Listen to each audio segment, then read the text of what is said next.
c'est parti pour le téléphone sonne.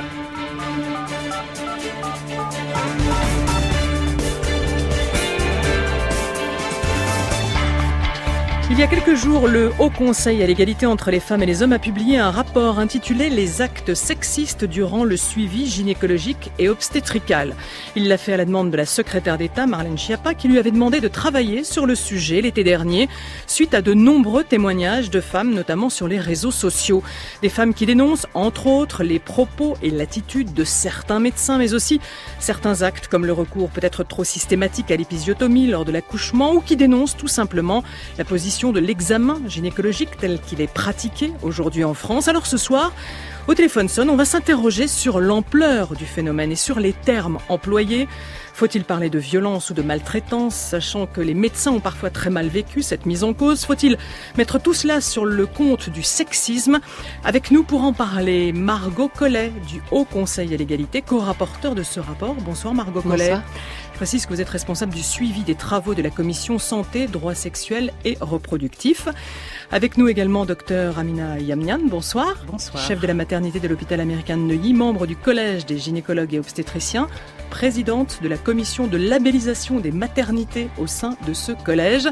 Et avec nous également Véronique Julia, chargée des questions de santé à la rédaction de France Inter. Bonsoir Véronique. Bonsoir. Et on oublie bien sûr toutes vos questions et vos témoignages au 01 45 24 7000 car cette émission est la vôtre. Claire Servagent, le téléphone sonne. Et tout de suite, direction le standard de France Inter pour un premier appel, celui de Sonia qui est en ligne. Bonsoir Sonia. Oui, bonsoir. On vous écoute. Alors moi, en fait, j'ai accouché il y a 2 ans et demi d'une petite fille. Je suis allée dans une clinique privée que je pensais être très réputée, très bien. Et malheureusement, j'ai vécu le cauchemar pendant mon accouchement. Alors, pas à cause de mon accouchement lui-même. Sur mon dossier médical, il n'y avait pas d'urgence vitale. Mon accouchement est très très bien sur mon dossier médical. Mais malheureusement, j'ai été violentée par l'équipe médicale elle-même. J'ai demandé une péridurale que j'ai eue. Malheureusement, elle n'a pas fonctionné. L'équipe médicale s'est rendue compte que ma péridurale ne fonctionnait pas, mais n'a pas rappelé l'anesthésiste, malgré le fait qu'il y avait un dépassement dans cette clinique privée de 300 € pour être sûr que l'anesthésie soit disponible. J'avais pris ça justement pour que ma péridurale marche. Et donc, ils l'ont pas rappelé, ils m'ont fait pousser seulement 3 fois. Ils ont appelé le gynécologue de garde. Et cet homme, il est arrivé, donc il m'a rien expliqué de pourquoi il était là, comment. Enfin, j'ai eu aucun mot. Et il m'a fait les forceps à vif. Clairement, j'ai vraiment failli en mourir. Ma vision s'est noircie. Enfin, la sage-femme me hurlait dessus de tenir bon. Enfin, c'est vraiment cauchemardesque. Donc, j'ai survécu à tout ça, mais ça a été des douleurs que je peux pas décrire. Et donc après, j'ai eu mon bébé sur moi et je pensais que mes douleurs allaient s'arrêter. Et malheureusement, le gynécologue, il m'a recousu l'épisiotomie qu'il m'avait fait sans mon consentement, comme j'ai jamais entendu un seul mot de sa part pendant tout l'accouchement.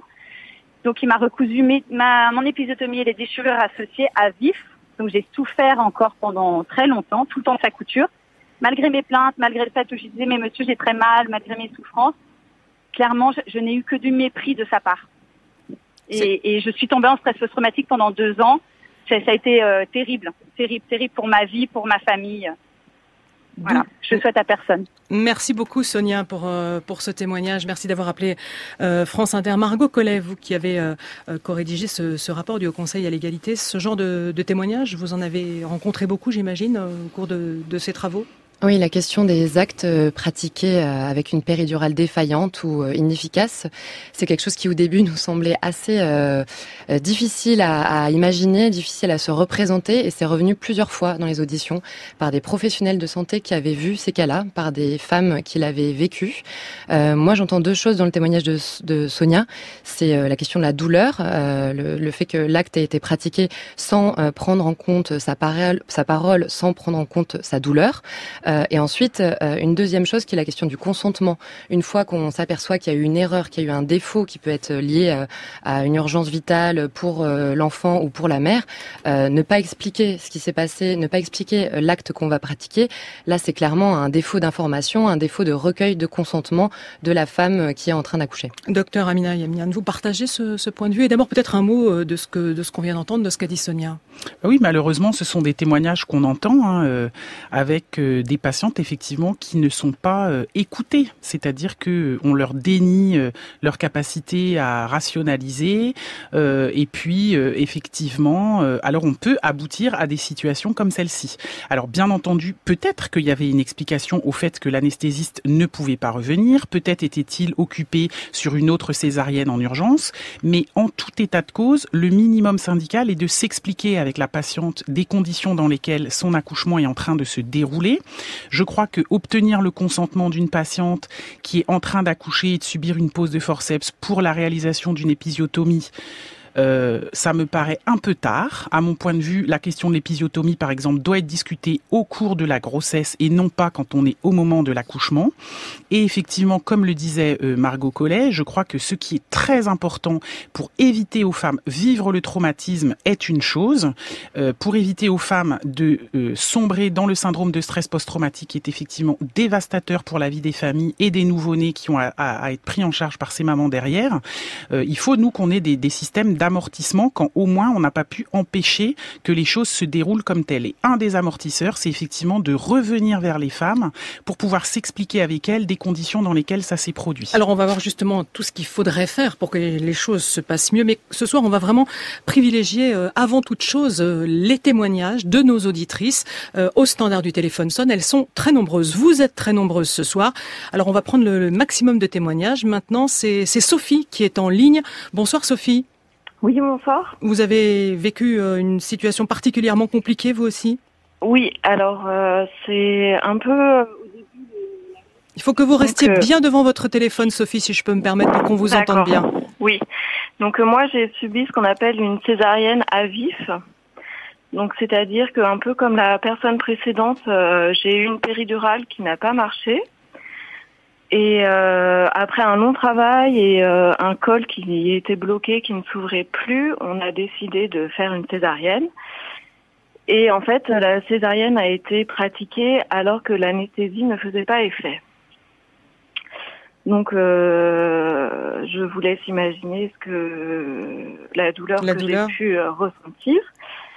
Et malgré mes demandes répétées, mon signalement comme quoi je sentais le scalpel et que l'anesthésiste demandait à l'obstétricienne d'attendre, ils n'ont pas attendu pour aller chercher le bébé.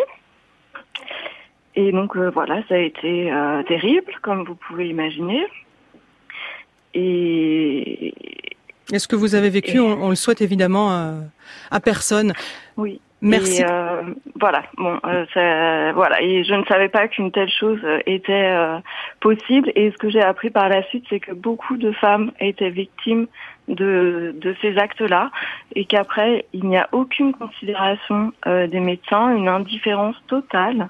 Et en fait, je crois que c'est ce qui est le plus insupportable en fait. Merci beaucoup Sophie de nous avoir appelé. Un témoignage, Margot Collet, qui rejoint celui de tout à l'heure. La douleur, les soucis, les problèmes de l'acte médical lui-même et ensuite effectivement une forme de mépris. On peut se poser la question, est-ce qu'on entend beaucoup de témoignages sur d'autres types d'opérations où l'anesthésie ne marche pas et on continue à pratiquer l'acte? Il y a d'autres situations d'urgence après un accident de voiture ou pour tout risque vital. On entend, on entend 2 témoignages, nous on en a entendu un certain nombre. Je pense qu'il y a quand même une spécificité qui est liée au fait que on n'écoute pas les femmes, on n'écoute pas suffisamment les femmes pendant leur accouchement, on n'écoute pas ce qu'elles disent. Et je pense que là, les témoignages qu'on entend, l'émergence de ce sujet ouvre un sujet complètement tabou encore jusqu'à aujourd'hui, et que là on entend des premiers témoignages, mais on pourrait en entendre beaucoup d'autres, et qu'il y a vraiment une spécificité dans la salle d'accouchement pour ces raisons-là qu'on n'observe pas pour d'autres types d'opérations, même urgentes. Alors, une petite question justement sur la méthode de ce rapport qui a été publié vendredi dernier, 170 pages. Je précise que ce rapport, on peut le trouver sur franceinter.fr. Comment avez-vous procédé? Vous avez entendu qui? Des associations, des membres du personnel médical, des femmes? Comment vous avez fait? Donc ça fait, comme vous le disiez, 9 mois qu'on a débuté ce travail. On a l'habitude de commencer par un grand cycle d'auditions. Donc on a entendu des représentants des organisations professionnelles, l'ordre des médecins, l'ordre des sages-femmes, des syndicats de professionnels. On a entendu des associations qui accompagnent des patientes, pour certaines depuis de nombreuses années. Je pense au collectif interassociatif autour de la naissance. à l'IRASF, l'Institut de recherche et d'action pour la santé des femmes. Vous avez tenté de faire un état des lieux. On a tenté d'écouter toutes les parties impliquées, y compris la Haute Autorité de Santé qui est chargée de faire des recommandations aux praticiens, y compris la ministre de la Santé Agnès Buzyn qui a également été auditionnée, d'entendre toutes les personnes, entendre ce qu'elles avaient à dire, quelle était leur analyse du phénomène, est-ce qu'elles avaient des éléments pour quantifier. Et puis on a aussi fait la synthèse de toutes les enquêtes qui existent et de celles qui manquent pour remettre les chiffres à l'endroit et bien faire l'état des lieux de ce dont on dispose. Docteur Amina Yamyan, vous l'avez lu, le rapport du Haut Conseil à l'égalité. Qu'est-ce que vous en avez pensé à la première lecture comme ça ? À la première lecture, je pense que le titre nous a un peu étonnés parce que le parti pris qui a consisté à tout expliquer sous le prisme du sexisme nous a fortement étonnés. Mais on rappelle juste le titre exact du rapport, les actes sexistes dans le suivi gynécologique et obstétrical des femmes. Voilà. Mais ceci étant dit, les constats de ce rapport sont ce qu'ils sont et les recommandations qui en sortent sont extrêmement intéressantes et probablement toutes à suivre. Il se trouve qu'à peu près dans la même période, quelques semaines avant, le Conseil consultatif des droits de l'homme avait sorti également un rapport sur la maltraitance dans le soin au sens large et avait consacré un chapitre aux violences subies dans le cadre des soins gynécologiques et que là, le prisme était étonnamment de faire complètement abstraction de la question de la personnalité du soignant, mais tout axé sur la question de l'institution, les moyens mis à disposition des professionnels et la question de leur formation de base et continue. Mais au total, ces deux rapports posent les mêmes constats, arrivent aux mêmes conclusions et font des recommandations à peu près similaires. Donc, en tout cas, on peut se payer de mots si on veut, mais en pratique, probablement que les constats sont les bons et les voies de sortie proposées sont les bonnes. Maintenant, c'est un défi qui s'offre à nous de savoir effectivement par où on commence, qu'est-ce qu'on fait, qui soit pour que rapidement des témoignages tels que Sonia et Sophie nous l'ont délivré ce soir n'existent plus parce que c'est vrai que c'est insupportable. Véronique Julien. Je reviens au témoignage et à votre qualité de médecin. Est-ce que l'urgence vitale, elle peut justifier que parfois on fasse des gestes à vif de cette façon, comme le témoignage le dit? Et ensuite, on voit qu'une épisiotomie sur deux ne donne pas lieu au consentement. Oui. Est-ce que certaines urgences peuvent justifier qu'effectivement... Mon point de vue, non. Voilà. On a toujours le temps d'induire une anesthésie générale. Et ça suppose donc de s'en expliquer aussi avec la femme. Même si l'enfant est en urgence vitale. Même si l'enfant est en urgence vitale, on a quand même toujours le temps.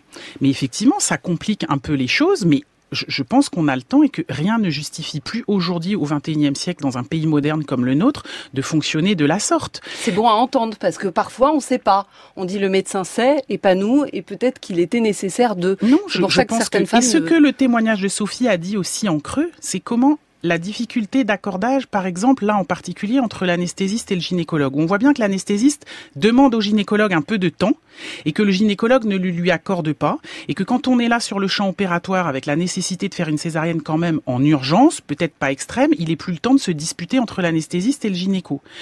Alors que sais-je, peut-être le gynécologue était-il attendu, lui, pour aller s'occuper d'une autre maman qui était en difficulté, pour aller s'occuper des urgences, pour prendre en charge une grossesse extra-utérine rompue, qui fait qu'effectivement, le temps lui est compté. Et c'est pour cela que tout relié au champ du sexisme me paraît un peu réducteur, mais encore une fois, de toute façon, la problématique, c'est comment on fait en sorte pour que Sophie et ses congénères n'aient plus des choses pareilles à subir. Et on va essayer de voir quelles sont les pistes, mais Édouard est en ligne et Édouard est du métier. Bonsoir à vous, vous êtes gynécologue, c'est ça ? Oui, bonsoir, je suis gynécologue accoucheur, effectivement. Je suis en retraite depuis très peu de temps, on va dire quelques semaines, et j'ai un vécu quand même... assez complet de cette spécialité, de ce si beau métier. J'avoue que je suis un peu choqué et perturbé par ce que j'entends, parce que j'ai lu également dans un livre qui s'appelle le livre noir de la gynécologie. On collige effectivement des témoignages de patientes, ce que je ne mets pas du tout en cause. Mais le grand travers de ce débat est, on voit très bien que la route est prise dans ce sens, c'est la généralisation et la généralisation à outrance. Soit j'ai passé ces années merveilleuses dans un pays de bisounours à mettre au monde à peu près 6000 bébés, toujours avec le même émerveillement, en prenant en compte de faire souffrir les patientes le moins possible, ou soit j'ai rêvé. Je ne sais pas. Par rapport à l'épisiotomie, je pourrais dire beaucoup sur ce sujet, mais le consentement éclairé